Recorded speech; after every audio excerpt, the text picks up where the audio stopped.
P, B से हो गया बहुसंख्यक, और पहला ए से आप कह सकते हैं कि अगड़े हो गए, दूसरे ए से आधी आबादी जो महिलाओं की है वो हो गई, और पी से पुअर यानी A to Z। तो ये पार्टी सबों की पार्टी है और हम सब लोग जो हैं सबको साथ लेकर के चलते हैं और सबके लिए काम हम लोगों ने किया है।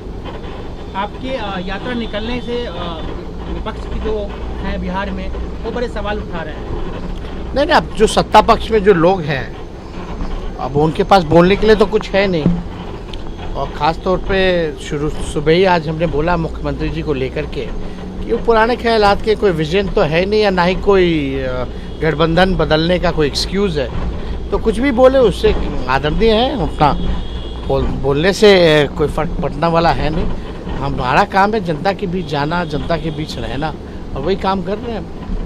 9 बार मुख्यमंत्री का वो शपथ ले चुके हैं, अगर एक बार कहीं फिर आप लोग के साथ आ गए तो फिर कहीं आप उनको 10वीं बार मुख्यमंत्री तो नहीं? इस बार मैं कोई खुद स्वयं निर्णय नहीं लूँगा, जो राष्ट्रीय जनता दल के चाहने वाले लोग हैं उनका जो निर्णय होगा वही सर्वोपरि होगा। लेकिन उनको लेने के बारे में आप सोच सकते हैं क्या फिर से? जनता मालिक है, हम तो जनता कहेगी तो सारा निर्णय जो है उनके ऊपर है।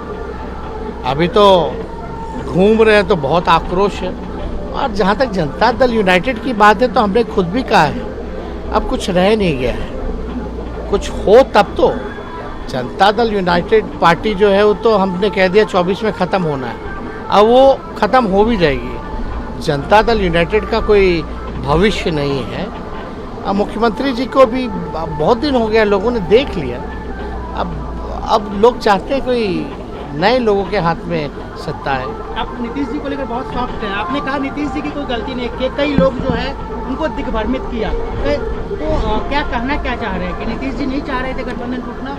देखिए, समझदार लोग समझ रहे हैं इस बात को कि हमारा इशारा किनके तरफ था, है ना।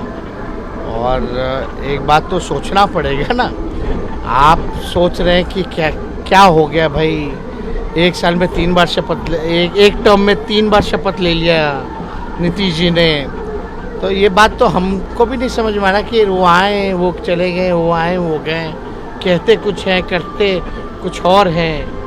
हम लोगों ने मिलकर इंडिया अलायंस बनाया था, जगह जगह हम भी साथ में गए हुए थे, तो हमारा तो मकसद था कि देश में विपक्ष के लोगों को गोलबंद करके 2024 में मोदी जी को रोके।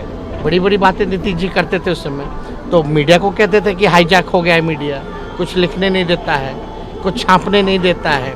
अब तो उन्हीं पर जो है हाईजैक हो गया लगता है।